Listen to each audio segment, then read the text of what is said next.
जय हिंद, नमस्कार मित्रों। आज की इस मैथ की क्लास में आपका पहले तो स्वागत है। अगर आप हमारे साथ जुड़ते हैं तो लास्ट तक जुड़े रहें तो आप कुछ ना कुछ जरूर सीख कर जाएंगे। बाकी अधूरा ज्ञान इंसान की जिंदगी बिगाड़ देता है। तो आपको मैं आज की इस क्लास में आपके लिए लेके आया हूं। सबसे बेस्ट चीज क्या है वो कि आपको अगर चाहे आप रीजनिंग के क्वेश्चन सोल्व करो, चाहे मैथ के क्वेश्चन सोल्व करो, या कोई भी क्वेश्चन अगर सोल्व करते हैं तो उसके लिए आपको क्या करना पड़ता है वो आपको पता होगा कि वर्गमूल और घनमूल आपको याद होना बहुत जरूरी है।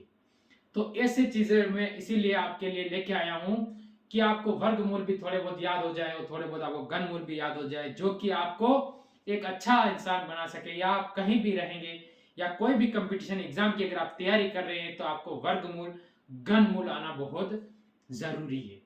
तो आज की इस छोटी सी क्लास के अंदर हम यही देखेंगे कि आपको वर्गमूल और घनमूल यानी दो का वर्ग या घन या किस तरह से बनता है, किस तरह से वो निकलता है और किस तरह से आपके लिए फायदेमंद होगा, वो हम देखने वाले हैं इस क्लास के अंदर। चाहे आप नए स्टूडेंट हो, चाहे आप आर्मी की तैयारी कर रहे हो या एसएससी जीडी की तैयारी कर रहे हो, कि मिला है क्या कहूं मैं आपको इस जिंदगी के बारे में। सफर में अगर मुसीबत ना हो तो सफर का कोई मजा भी नहीं होता है। अगर मेहनत करने वाला बंदा अगर एक बार में सक्सेस नहीं होता है, दो बार में नहीं होता है, तीन बार में नहीं होता है, और जब वो होता है जो खुशी मिलती है वो खुशी हमेशा वो कहीं देखने को नहीं मिलती है। तो आज की इस क्लास को हम पहले स्टार्ट करते हैं। देखते हैं कि दो का वर्ग यानी वर्ग देखते हैं हम दो का। तो दो का वर्ग कैसे निकाला जाता है, जैसे हम देखेंगे दो का वर्ग। तो दो का वर्ग निकालने के लिए हमें क्या करना पड़ता है, दो इंटू दो करेंगे तो कितना होगा, चार, और ये कितने का वर्ग है, दो का वर्ग। इसके बाद अगर हम तीन का वर्ग निकालें तो हमें क्या करना पड़ेगा, तीन इंटू तीन करेंगे तो अपने पास आएगा नौ, और यही तीन का वर्ग है। इस तरह से निकाला जाता है। पहले तो वर्ग हम देखते हैं 10 तक निकालकर। चार का वर्ग निकालना है हमें, चार इंटू चार करेंगे तो अपने पास प्राप्त होगा 16। अगर हमें पांच का वर्ग निकालना है तो क्या करने पड़ेंगे, पांच इंटू पांच करेंगे तो क्या होगा, हमें प्राप्त होगा 25। ये वर्ग आपको याद होना जरूरी है। अगर हम छह का वर्ग निकालें, छह का वर्ग निकालने के लिए हमें क्या करना पड़ेगा, तो आप देखेंगे कि छह का वर्ग निकालने के लिए छह इंटू छह करके हमें क्या लिखना पड़ेगा, 36।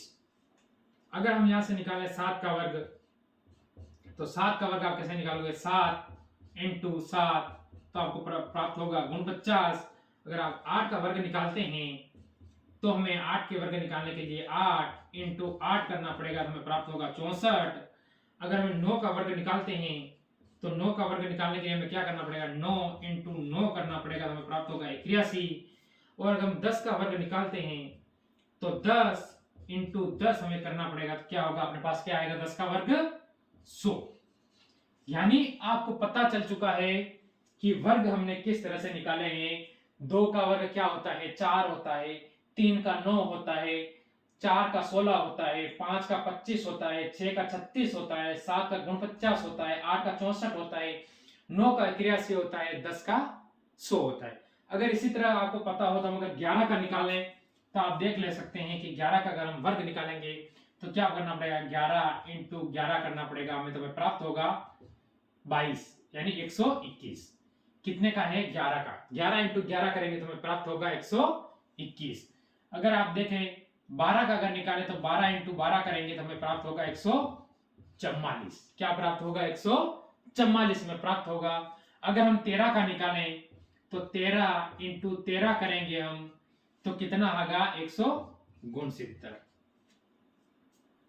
इसी तरह अगर हम 14 का निकालें तो आपको प्राप्त होगा 14 इंटू 14 करेंगे हम तो हमें क्या प्राप्त होगा, 196 में प्राप्त होगा, यानी 14 का वर्ग होगा 196। अगर हम 15 का निकालें, 15 इंटू 15 करते हैं तो हमें प्राप्त होगा 225, यानी ये होता है 15 का वर्ग। ये आपको याद होना बहुत जरूरी है। अगर हम 16 का निकाल लें, आपको अगर 16 का चाहिए तो 16 इंटू 16 करेंगे तो हमें प्राप्त होगा 256। 256 इसका हमें प्राप्त होगा।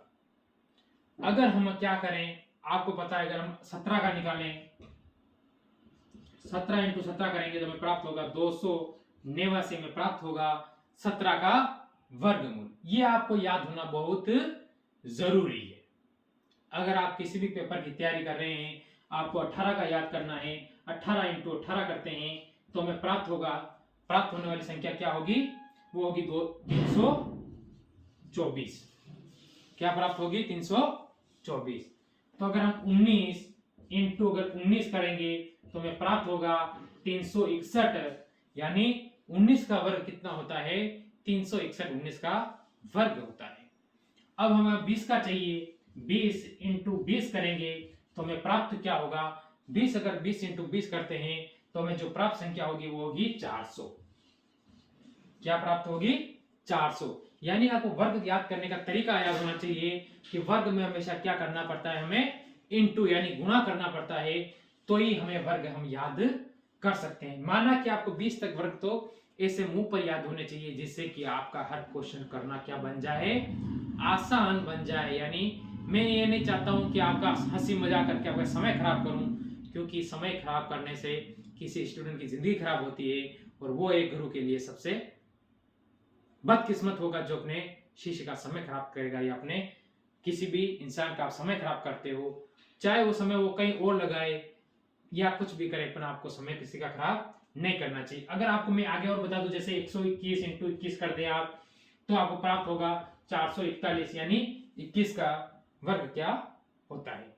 तो इस तरह अगर आपको 20 तक अगर वर्ग याद है, 20 से मेरे हिसाब से आपको 30 तक तो याद होनी चाहिए, जिससे कि आपको कोई भी क्वेश्चन करने में बहुत एक आसानी मिल सके। और आप ये, जैसे मैंने रीजनिंग की क्लास में बताया था कि रीजनिंग क्लास में भी वर्ग के क्वेश्चन आ गए तो आप ऐसे उड़ा दोगे।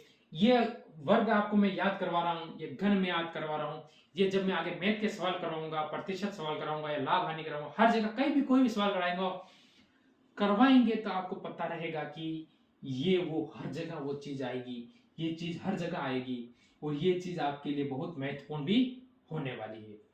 गर्मी लग रही है, देख सकते हो आप, तो इतनी गर्मी में भी आपके लिए इस तरह खड़ा रहना, यानी और अगर आप सपोर्ट नहीं करो तो वो गलत बात है। अब अगर हम घन देखें अगर, तो आपको पता है, मैं बोल रहा हूं आपको 10 तक घन तो मिनिमम याद होनी चाहिए। कितने तक? 10 तक। 10 तक आपको घन मिनिमम याद होने चाहिए। हाँ, तो हम बात कर रहे थे घन की। अगर आप घन देखते हैं कि घन को आप किस तरह याद करें, तो आप घन का तरीका देखें। तो जैसे कि घन दे रखे हैं, तो घन का मतलब क्या होता है? जैसे हमें एक का घन याद करना है तो एक का घन होता है, इसे बोलते हैं क्यूब भी बोलते हैं यहाँ। तो आप देख सकते हो, इसके लिए हमको क्या करना पड़ता है? एक इंटू एक करना पड़ेगा। तो हमें जो प्राप्त होगी वो संख्या क्या प्राप्त होगी? हमें एक ही प्राप्त होगा। क्या प्राप्त होगा? एक का घन हमेशा एक ही होता है, चाहे एक का वर्ग भी ले लो आप, तो वो क्या होगा? एक इंटू अगर एक करेंगे तो हमें प्राप्त है एक ही होगा, यानी हमें जो प्राप्त होगी वो संख्या एक ही होगी। अगर दो का हम करें, जैसे दो का घन याद करें, तो दो का घन याद करने के लिए आपको क्या करना पड़ेगा? दो इंटू दो करके आपको अगर निकालते हो तो 8 आएगा। यही अगर आप तीन का करें, तीन का घन करें, तो तीन का घन करने के लिए आपको क्या करना है? तीन इंटू तीन करके आपको जो इसकी संख्या आएगी वो आएगी 27। 27 ये आपका आंसर आएगा। अगर चार का आप अगर देखते हैं तो 4 इंटू चार तो कितना होगा? आपको पता है 64, जो कि इधर 8 का वर्ग है और इधर 4 का घन है। ये भी आपको अगर कुछ मिल रहा होगा तो ये भी आपको तरीका याद हो जाए, जिसके कि आपको पता हो जाए कि 8 का वर्ग और 4 का घन समान होता है। अगर 5 का देखें हम, 5 का देखें तो 5 इंटू पांच करेंगे तो हमारे प्राप्त होगा 125। क्या प्राप्त होगा हमें? 125। अगर 6 का देख लो आप, तो 6 का देखेंगे, 6 इंटू 6 करेंगे तो हमें क्या प्राप्त होगा? 216 हमें प्राप्त होगा। अगर आपको 7 का देखना है तो 7 का आप देखते हैं तो 7 इंटू सात तो ये संख्या हमें प्राप्त होगी, वो होगी 343। 7 का वर्ग घन क्या होगा? 343। अगर हम 8 का देख लें, अब 8 का देख लो आप, तो 8 का आपको पता होगा कि 8 इंटू 8 इंटू 8 करेंगे तो हमें प्राप्त होगा, क्या प्राप्त होगा? 512। क्या प्राप्त होगा? 512 यह संख्या हमें ऐसी प्राप्त होगी जिससे कि हम ये घन याद कर सकें। अब हमें याद करना है 9 का, तो 9 का घन क्या होता है? 9 का घन होता है, आप देखेंगे 9 इंटू 9 इंटू 9, तो वो हमें प्राप्त होगा, आपको पता होगा कि 729। क्या प्राप्त होगी वो संख्या? 729। अगर हम 10 का देखें तो 10 इंटू 10 इंटू 10, तो वो संख्या हमें क्या प्राप्त होगी? कोई कमेंट करेगा? वो संख्या हमें प्राप्त होगी 1000। तो ये आपको याद होना चाहिए। जैसे 10 का मैंने पूछ लिया आपको, 10 का क्या होता है, 11 का क्या होता है। जैसे आपने किसी ने पूछ लिया अभी 11 का क्या होता है, तो 11 का भी आपको याद होना चाहिए ना। 11 इंटू 11 इंटू 11 करेंगे तो हमें प्राप्त होगा, वो होगी 1331। तो इस तरह अगर आपको घन याद कर लिए हैं तो आप कोई से भी कंपटीशन एग्जाम की तैयारी कर रहे हो, ये आपको मैथ में भी काम देगा और रीजनिंग में भी बहुत महत्वपूर्ण काम देगा ये क्वेश्चन। तो जरूर आप इसको याद कर लें एक बार। और इससे आगे जैसे आप मेरे को 15 तक के घन, 15 तक 12 13 14 और 15 तक के घन आप मेरे को कमेंट करेंगे कमेंट बॉक्स में। और इधर से लेकर 25 तक वर्ग, ये भी आप मेरे को कमेंट करेंगे। और 15 तक घन भी आप क्या करेंगे? मेरे को कमेंट करेंगे, ठीक है। कमेंट बॉक्स में आप मेरे को कमेंट करेंगे कि सर इसका ये होता है। और अगर कोई भी डाउट है, अब मैं आपको एक तरीका ऐसा लेके आऊंगा कि आप कितने बड़ा घन हो आपको ऐसा गुणा करने की, या कितने बड़ा वर्ग हो आपको ये गुणा करने की कोई जरूरत भी नहीं पड़ेगी। बिना सिर्फ आप हाथ उठाओगे और तुरंत आपका सवाल आपके आंखों के सामने आ जाएगा। ये भी मैं क्लास बहुत जल्दी लेके आने वाला हूं आपके लिए। तो एक बार ये जरूर याद कर लें, क्योंकि ये याद होना आपको बहुत जरूरी है। क्योंकि शॉर्ट तरीके कभी आप भूल भी जाओ ना, पर ये तरीका कभी आपको भूलता नहीं है, जिससे कि स्टूडेंट की जिंदगी संवरने का भी अच्छा रहता है। जब आप पेपर में आपका दिमाग नहीं काम करे और आप शॉर्ट ट्रिक आपके दिमाग में आए नहीं, इससे अच्छा है कि कम से कम 20 तक तो हमें घन याद होने चाहिए और 30 तक हमें वर्ग याद होने चाहिए, जिससे कि हमारा हर पेपर करना आसान बन जाए।